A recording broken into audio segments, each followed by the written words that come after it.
Hi friends.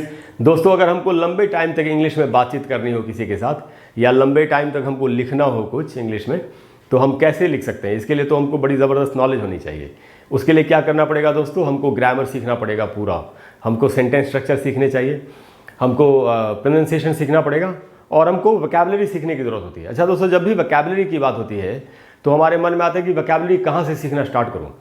तो मैं आपको बता देता हूँ, जो डेली यूज़ के वर्ड्स हैं, जैसे जो भी नाउन्स हैं, प्रोनाउंस हैं, वर्ब्स हैं, एडजेक्टिव्स हैं, इनके अलावा हमको अलग अलग फील्ड से वोकैबुलरी सीखनी चाहिए। कैसे? जैसे स्पोर्ट्स की वोकैबुलरी, इकोनॉमिक्स की वोकैबुलरी, पॉलिटिक्स की वोकैबुलरी, म्यूज़िक और फिल्म्स की वोकैबुलरी। अच्छा, इसका मतलब ये नहीं कि हमको बहुत ज़्यादा वर्ड सीखने पड़ेंगे। इनमें से, इन फील्ड्स में से अगर थोड़े थोड़े से भी वर्ड्स आप सीख लें तो आपका काम चलता रहेगा। अच्छा दोस्तों, ऐसे ही कुछ यूनिक वर्ड्स होते हैं, कुछ खास वर्ड्स होते हैं हिंदी में। ये वर्ड्स जब भी हमारे सामने आ जाए कभी कभी तो हमको बोलने में बड़ी दिक्कत होती है, क्योंकि हमको उनकी इंग्लिश नहीं पता। जैसे मैं आपको एक एग्जांपल देता हूँ। जैसे किसान का जो खेत होता है, उसमें किसान एक पुतला खड़ा कर देता है खेत में। वो क्या होता है? चिड़ियों को डराने के लिए होता है कि चिड़िया जो है वो नुकसान न पहुँचाए खेत को। उस पुतले को इंग्लिश में क्या कहते हैं? अगर अचानक कभी बोलने की ज़रूरत पड़ जाए तो कैसे बोलेंगे? या एक जैसे दुकान है, एक शॉप है, कोई स्टोर है जहाँ कपड़े मिलते हैं, उस आप रेडीमेड गारमेंट्स मिलते हैं, वहाँ आप देखेंगे एक पुतला खड़ा होता है कपड़े पहन के, बड़ा खूबसूरत लगता होता है। उस पुतले को इंग्लिश में क्या कहते हैं? दोस्तों, ये यूनिक वर्ड्स हैं, इनको हमको ज़रूर सीखना चाहिए, जिससे कि कभी हमको बोलने की ज़रूरत पड़े तो हम चूकें ना और बोल सकें। आज की क्लास में दोस्तों हम कुछ ऐसे ही यूनिक वर्ड सीखेंगे। आपको एंड तक पूरे वीडियो को देखने में आप जानते हैं, जिससे कि आप हर वर्ड को ठीक से सीख सकें। तो दोस्तों, आज की क्लास का नाम है यूनिक वर्ड्स। अच्छा दोस्तों, ये अगर आपको और भी वर्ड्स सीखने हो तो मेरे चैनल पर एक प्लेलिस्ट है जिसका नाम है लर्न इंग्लिश वोकैबुलरी, वोकैबुलरी सीखें। उस प्लेलिस्ट में आपको ऐसे और भी वीडियोस मिलेंगे।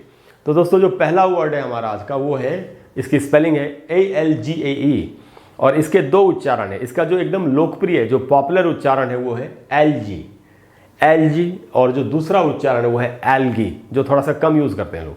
जो भी यूज़ करें, कम करें, ज़्यादा करें, उससे कोई फर्क नहीं पड़ता। दोनों उच्चारण है, दोनों सही है, दोनों में से कोई भी आप बोल सकते हैं। इसका मीनिंग क्या होता है दोस्तों? इसका मीनिंग होता है दोस्तों शैवाल। शैवाल क्या होता है? पानी के अंदर जो वनस्पति होती है, जो कभी कभी बहुत ज़्यादा होती है तो लोग उसमें फंस भी जाते हैं, कई बार तैर नहीं पाते, कई बार तो नावें भी फंस जाती हैं, तो वो शैवाल को बोलते हैं एलजी या एल्गी। अच्छा दोस्तों, ये एक नाउन है और ये हमेशा प्लूरल में इसका इस्तेमाल होता है। तो इसके साथ हैव का इस्तेमाल करेंगे, हैज़ का नहीं, या आर का इस्तेमाल करेंगे, इज़ का नहीं। वो तो जैसा भी टेंस होगा उसके हिसाब से जो भी प्लूरल वर्ब होगा वही हमको यूज़ करना है। अच्छा दोस्तों, इसका सिंगुलर जानना चाहते हैं आप? इसका जो सिंगुलर वर्ड है वो है एल्गा। लेकिन एल्गा का इस्तेमाल वनस्पति शास्त्री जो लोग होते हैं, जो लोग वनस्पति शास्त्र की फील्ड में काम करते हैं, उनको इस वर्ड की ज़रूरत पड़ती है। आम जनता के लिए, आम लोगों के लिए, हमारे आपके जैसे लोगों के लिए इसकी ज़्यादा ज़रूरत नहीं पड़ती। हमारे लिए यही वर्ड है जो इस्तेमाल होता है और वो है एलजी या एल्गी, और इसका मतलब होता है शैवाल। तो ये एक ऐसा वर्ड था जो हम अक्सर यूज़ नहीं करते, लेकिन हमको जिसकी मीनिंग पता रहनी चाहिए। उसके बाद है दोस्तों HAY, है का मीनिंग क्या होता है? तो है में और फॉडर में कई बार स्टूडेंट्स को बड़ी कन्फ्यूजन होती है, इसलिए मैंने ये दोनों वर्ड्स चुने आज। तो दोस्तों, इसका उच्चारण है। अब मैंने इसको हे नहीं लिखा, हे इसलिए नहीं लिखा कि जिसको हम ए समझते हैं वो एक्चुअली ए नहीं होता, उसका उच्चारण ए ही होता है। ये बात जो भी लोग मेरे वीडियोस पहले से देखते आ रहे हैं उनको तो पता होगी, लेकिन जो पहली बार देख रहे हैं आज ये वीडियो, उनको आपको मैं बता दूं कि जिसको हम ए समझते हैं, हमको बचपन से ऐसे इंग्लिश सिखाई जाती है ABCD, तो हमको लगता है कि ए उच्चारण होता है तो FAC, फेस, चेहरे को बोलते होंगे। लेकिन दोस्तों ऐसा नहीं है। जिसको हम ए समझते हैं उसका प्रोनाउंसिएशन ए नहीं होता, उसका प्रोनाउंसिएशन होता है ए, और चेहरे को बोलना चाहिए FACE, यानी face. Look at this face. इस प्रकार से इंग्लिश को बोला जाएगा। अगर आपको ये प्रोनाउंसिएशन सीखना है कि A to Z का रियल असली प्रोनाउंसिएशन क्या है, तो मेरे चैनल पर एक प्लेलिस्ट है जिसका नाम है लर्न इंग्लिश प्रोनाउंसिएशन या स्पोकन इंग्लिश लेसन्स। इन दोनों ही प्लेलिस्ट में आपको पहला ही वीडियो मिलेगा अल्फ़ाबेट का, जिसमें मैंने ये बताया है कि A से लेकर Z तक का शुद्ध उच्चारण क्या है। तो उस हिसाब से मैं आपको बता रहा हूँ कि इसका उच्चारण होगा है। और इसकी मीनिंग क्या है दोस्तों? ये जो जानवरों को हम घास खिलाते हैं वो है, लेकिन ये कैसी घास है ये हमको ज़रूर समझना चाहिए। तो ये है दोस्तों, जानवरों के खाने के लिए काटी गई और सुखाई गई घास, इसको कहते हैं है। जानवरों के खाने के लिए काटी और सुखाई गई घास को हम बोलेंगे है, और ये नाउन है, और ये अनकाउंटेबल नाउन है। अनकाउंटेबल नाउन है, इसका मतलब क्या हुआ? इसका मतलब ये हुआ कि हम इसका प्लूरल नहीं बना सकते, यानी हमको इसमें एस नहीं लगाना चाहिए कभी। तो दोस्तों, है का मतलब है जानवरों के लिए काटी और सुखाई गई घास। अब हम समझते हैं कि फॉडर का क्या मीनिंग है। फॉडर यानी चारा। तो फॉडर ये वर्ड काफ़ी पॉपुलर भी हुआ था एक ज़माने में। तो इसकी जो स्पेलिंग है वो FODDER, इसके अंत में R है। तो मैं आपको ये बता दूं कि ब्रिटिश इंग्लिश में जब भी जो एंड में जो R होता है एक वावल के बाद, उसका उच्चारण नहीं होता। तो उस हिसाब से इसका प्रोनाउंसिएशन होगा फॉडर। यहाँ आप देखेंगे ड के बाद मैंने ब्रैकेट में आधा अ लिखा है, यानी इसको पढ़ना है फॉडर। इसको फॉडर नहीं बोलना चाहिए। हाँ, अगर आपको अमेरिकन इंग्लिश में बोलना है तो अमेरिकन इंग्लिश में इस आर का उच्चारण होगा। अमेरिकन इंग्लिश में शायद ही कुछ साइलेंट होता हो, नहीं के बराबर। लेकिन अमेरिकन लोग जो आर बोलते हैं उसकी एक टेक्निक है। उसकी टेक्निक क्या है कि आर का र बोलते वक्त वो जीभ को मुंह के अंदर ऐसे मोड़ लेते हैं। तो अमेरिकन इंग्लिश में इसको बोलेंगे फॉडर, फॉडर। लेकिन इंडिया में ब्रिटिश इंग्लिश चलती है, हम लोग बचपन से ब्रिटिश इंग्लिश बोलते आए हैं, गलत या सही जो भी। तो उस हिसाब से हम इसको पढ़ेंगे फॉडर, और मीनिंग है चारा। लेकिन ये कैसा चारा है ये हमको समझना चाहिए।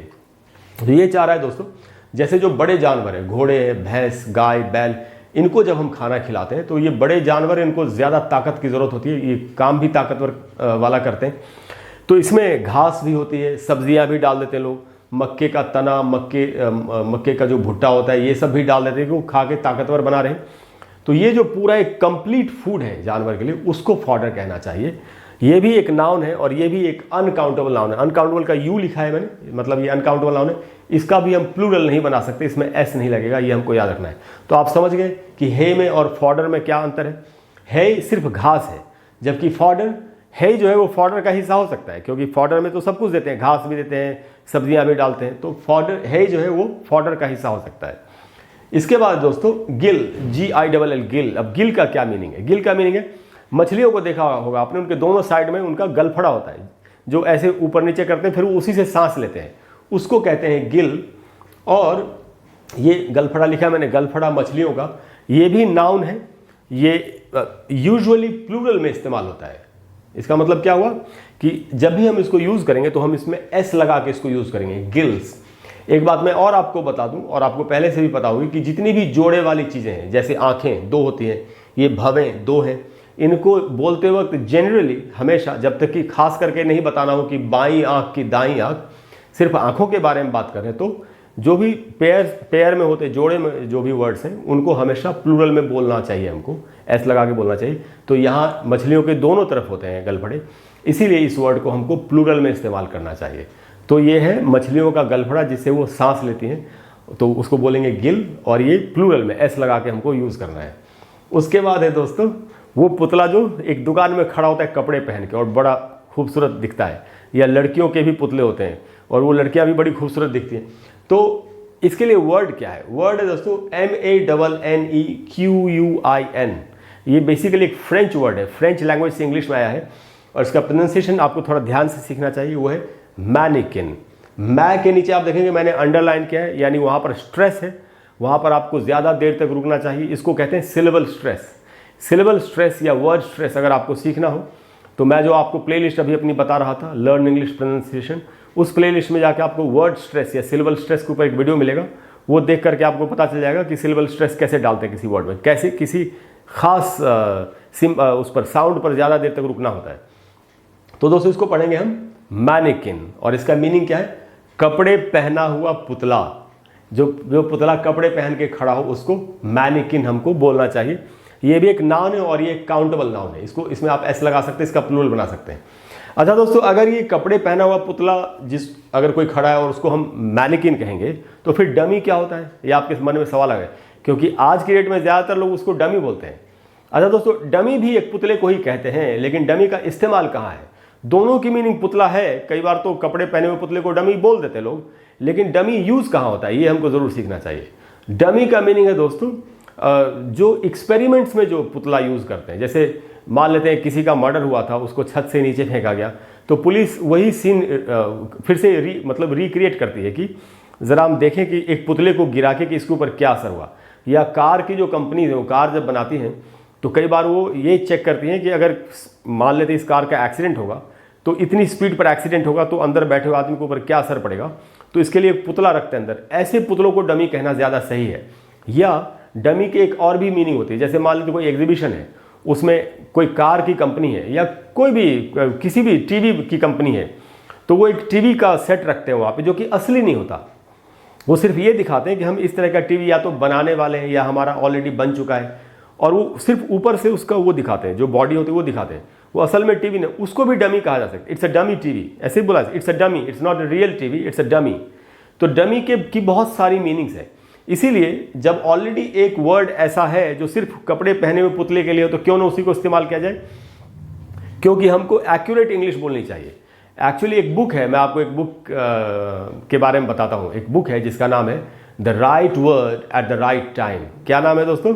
The right word at the right time. इस बुक को कैम्ब्रिज यूनिवर्सिटी और ऑक्सफोर्ड यूनिवर्सिटी के विद्वानों ने मिल के लिखा है।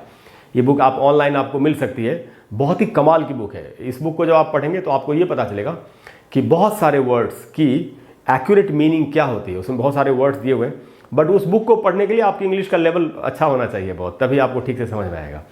तो इस प्रकार के और भी बुक्स हैं, उनको पढ़ेंगे जब आप, ग्रामर की बहुत सारी बुक्स होती हैं, उनको पढ़ेंगे तब आपको एकदम इन डेप्थ नॉलेज होगी चीज़ों की। और ग्रामर में या वोकैबुलरी में एक ही बात के कई कई पहलू होते हैं, बहुत डिटेल वाली बात है। तो मैं आपको उतना डिटेल में नहीं ले जाऊंगा, मैं आपको ये बता रहा हूँ कि जब उस पुतले के लिए एक खास वर्ड बना ही हुआ है तो क्यों ना उसी को इस्तेमाल किया जाए। तो ये वर्ड है दोस्तों मैनिकिन, और जिसका मीनिंग है कपड़े पहना हुआ पुतला। उसके बाद दोस्तों मौल। अब ये मैंने इसकी स्पेलिंग है MOLE।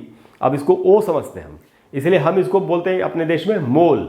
लेकिन मैं आपको फिर बता दूं कि जैसे ये ए नहीं था, इसको बोलते हैं ए, वैसे ही जिसको हम ओ समझते हैं उसका उच्चारण असल में ओ नहीं होता। इसके दो उच्चारण है। ब्रिटिश इंग्लिश में इसका उच्चारण है औ, आधा अ और ऊ, औ। और अमेरिकन इंग्लिश में इसका उच्चारण होता है ओ और ऊ, ओ। तो ब्रिटिश इंग्लिश में, जो कि इंडिया में चलती है, के हिसाब से इसका उच्चारण होगा मौल। जैसे हम बोलते हैं ना आई एम गोइंग होम, न कि आई एम गोइंग होम। ये हमारी इंग्लिश है। जो असली इंग्लिश है ब्रिटिश इंग्लिश, उसमें हमको बोलना चाहिए I am going home, no no no, क्योंकि ओ नहीं होता, अ होता है। तो उस हिसाब से लिखा मैंने मौल। और इसकी दोस्तों कम से कम 3 मीनिंग हमको जरूर सीखनी चाहिए। नाउन है, काउंटेबल नाउन है। इसकी एक मीनिंग है छछूंदर, जो होता है जानवर, वो। दूसरी मीनिंग है इसका जो तिल या मस्सा होता है लोगों के चेहरे पे, वो इसका मीनिंग है। और तीसरी मीनिंग है इसकी जासूस। ये कैसा जासूस है? एक तो स्पाई होता है जो घूम घूम के जासूसी करता है, फोटो लेता है। ये दूसरे प्रकार का जासूस है। ये कैसा जासूस है? जैसे किसी ऑफिस में कोई काम कर रहा हो और वो अंदर ही अंदर ऑफिस के दस्तावेज चुरा चुरा के कहीं भेज रहा हो, जासूसी के मद्देनज़र किसी दूसरे को सप्लाई कर रहा हो, सारे सीक्रेट्स दे रहा हो। तो ऐसे आदमी को जो अंदर घुसा रहता है और उसमें से निकाल के वो भेजता रहे, ऐसे जासूस को मौल बोलते हैं। और ये नाउन है और ये काउंटेबल नाउन है, ये मैंने आपको बताया। तो उसकी 3 मीनिंग आपको याद रखनी है। एक मीनिंग है छछूंदर, दूसरा मीनिंग है तिल या मस्सा जो चेहरे पे होता है, और तीसरी मीनिंग है जासूस, जो अंदर घुस के बैठ के वही काम करता हुआ फिर जासूसी भी कर रहा है। अच्छा, उसके बाद है साइलो। ये भी वर्ड हमको सीखना चाहिए। अच्छा, आप देख रहे हैं मैंने उच्चारण कैसे लिखा, साइलो। मैंने इसको साइलो नहीं लिखा, मैंने अभी आपको बताया जिसको हम ओ समझते हैं वो नहीं होता, अब होता है। साइलो का मीनिंग क्या है दोस्तों, ये सीखते हैं जरा। ये भी एकदम यूनिक वर्ड है। अनाज रखने वाला गुंबदाकार ढांचा। आपने देखा होगा जहाँ पर भी खेती होती है और अनाज को स्टोर करते हैं, खास करके गाँव में, अगर आप गाँव में रहते हैं या गाँव गए हैं कभी आप, तो अनाज जो बहुत ज़्यादा जब अनाज होता है उसको रखते हैं एक गुंबदाकार एक स्ट्रक्चर में रखते हैं, उसमें अनाज खराब नहीं होता। अब तो स्टील के भी ये आने लगे हैं और बाहर के देशों में तो स्टील वाले ही होते हैं साइलोज, बट अपने यहाँ गाँव में लोग लकड़ी का बनाते हैं शायद, उसको मिट्टी वगैरह से अच्छे से कवर करके अनाज रखते हैं, कभी खराब नहीं होता। तो उसको बोलेंगे साइलो। साइलो पढ़ेंगे, इसको बोलेंगे। और ये एक नाउन है और एक काउंटेबल नाउन है। इसको आप प्लूरल इसका बना सकते हैं, इसमें एस भी आप लगा सकते हैं। तो ये एक यूनिक वर्ड है, इसकी मीनिंग सब लोगों को नहीं मालूम होती। उसके बाद दोस्तों जो मैं आपको बता रहा था कि खेत में जो पुतला खड़ा करके रखते हैं उसको क्या बोलते हैं, उसको बोलते हैं दोस्तों square crow. Square crow actually आप ध्यान से देखें तो इसमें 2 वर्ड्स हैं। स्केयर का मतलब होता है डराना और क्रो का मतलब होता है कौवा, कौवे को डराने वाला। तो असल में मीनिंग है अच्छा, उच्चारण सीख लें जरा। स्केयर, ये र देखेंगे आप तो मैंने इसको ब्रैकेट में डाला। इसका मतलब ये है कि र जब मैं ब्रैकेट में अगर लिख रहा हूँ तो इसका मतलब ये है कि इसको ब्रिटिश इंग्लिश में इस र को नहीं पढ़ना है, अमेरिकन इंग्लिश में पढ़ना है। तो ब्रिटिश इंग्लिश में इसको हम र को नहीं पढ़ेंगे और हम पढ़ेंगे स्केयर क्रो। अच्छा दोस्तों, क्रो नहीं होगा, मैंने अभी आपको बताया ओ नहीं होता, औ होता है, तो हम पढ़ेंगे क्रो, स्केयर क्रो। इसका मतलब है कौवे को खेत में खड़ा पुतला, खेत में खड़ा हुआ पुतला जो कौवे को क्या, हर चिड़िया को डराता हो। अच्छा दोस्तों, अमेरिकन में पढ़ना होता तो हम र बोलते स्केयर क्रो, ऐसे ब्रिटिश में बोलेंगे स्केयर क्रो। तो खेत में खड़ा पुतला ये नाउन है दोस्तों, और ये काउंटेबल नाउन है, यानी आप इसका प्लूरल बना सकते हैं, इसमें आप एस लगा सकते हैं। तो स्केयर क्रो ये भी एक यूनिक वर्ड है, इसकी मीनिंग जनरली सभी लोग नहीं जानते होते। अच्छा दोस्तों, उसके बाद एक वर्ड है थैच, THATCH, थैच। इसको भी हमको ध्यान समझना चाहिए। इसकी दो मीनिंग है, एक तो है फूस, फूस का जो घर होता है, झोपड़ी होती है फूस की, जिसमें कि कंक्रीट का इस्तेमाल नहीं होता, और दूसरा मीनिंग है फूस की छत। अगर कोई ऐसी छत है जो फूस से बनी हुई या फूस से ढकी हुई है तो उसको भी थैच बोलते हैं। और जो पूरा फूस जो होता है, जो सूखी डंटलें और क्या क्या चीज़ें होती है उसमें, उसको भी थैच बोलते हैं। तो इस प्रकार से इसका मीनिंग समझना है। और ये नाउन है, ये काउंटेबल भी नाउन है और अनकाउंटेबल भी के नाउन के रूप में भी इस्तेमाल हो सकता है। जो जैसे सेंटेंस में ज़रूरत पड़े उस प्रकार से आप इसको यूज़ कर सकते हैं। अच्छा दोस्तों, ये वर्ब भी होता है, और वर्ब में इसका मीनिंग है छत को फूस से ढकना, यानी छत को अगर फूस से ढक दिया जाए, कवर कर दिया जाए, तो वर्ब में भी इसका मीनिंग है।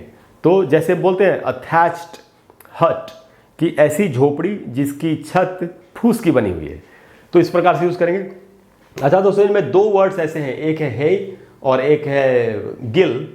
इन दोनों वर्ड्स से दो ईडियम्स भी बने हैं, वो मैं आपको बताता हूँ। तो ये ईडियम्स से मतलब मुहावरे।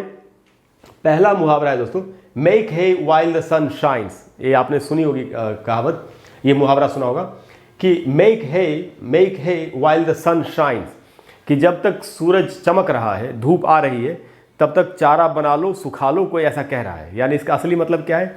इसका असली मतलब ये है कि अगर आपका अच्छा टाइम चल रहा है तो आपको उस अच्छे टाइम का पूरा फ़ायदा उठाना चाहिए। तो अच्छे समय का पूरा फ़ायदा उठाना, ये इसका मीनिंग है। तो जैसे मान लेते हैं कि आपका कोई फ्रेंड है जो आजकल अच्छे पैसे कमा रहा है, वो आपको बता रहा है, तो आप उसे कह रहे हैं कि यार जब पैसे कमा ही रहे हो तो यही टाइम है, कुछ ज़मीन खरीद लो, मकान बना लो, गाड़ी ले लो, बैंक में पैसा जमा कर लो, कुछ भी हम उसको राय देते हैं। तो वहाँ पर आप ये बोल सकते हैं सेंटेंस, ये जो इडियम है कि make hay while the sun shines, कि जब तक तुम्हारा समय अच्छा चल रहा है तुम्हें कोई अच्छा कर लेना चाहिए। अच्छा दोस्तों, एक गिल्स से बना है एक इडियम, वो है स्टफ्ड टू द गिल्स। जैसे हिंदी में बोलते हैं ना गले तक, अरे यार मैं गले तक भर के खाना खा चुका हूँ, तो ये गलफड़ा और गला एक जैसे ही है।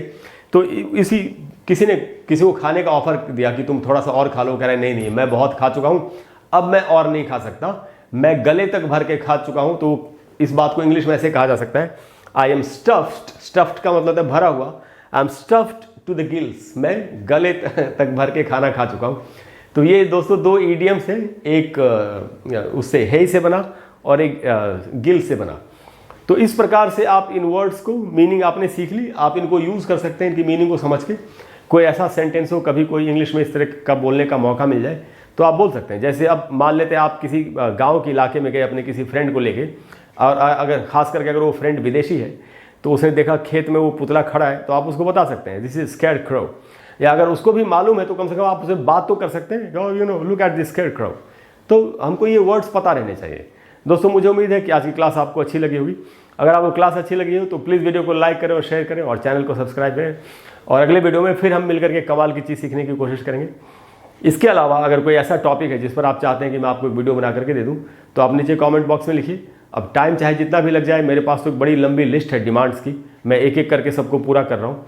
तो टाइम चाहे जितना भी लगे, मैं आपको वीडियो बना करके दूंगा ज़रूर। Thank you very much, I will see you soon, bye bye.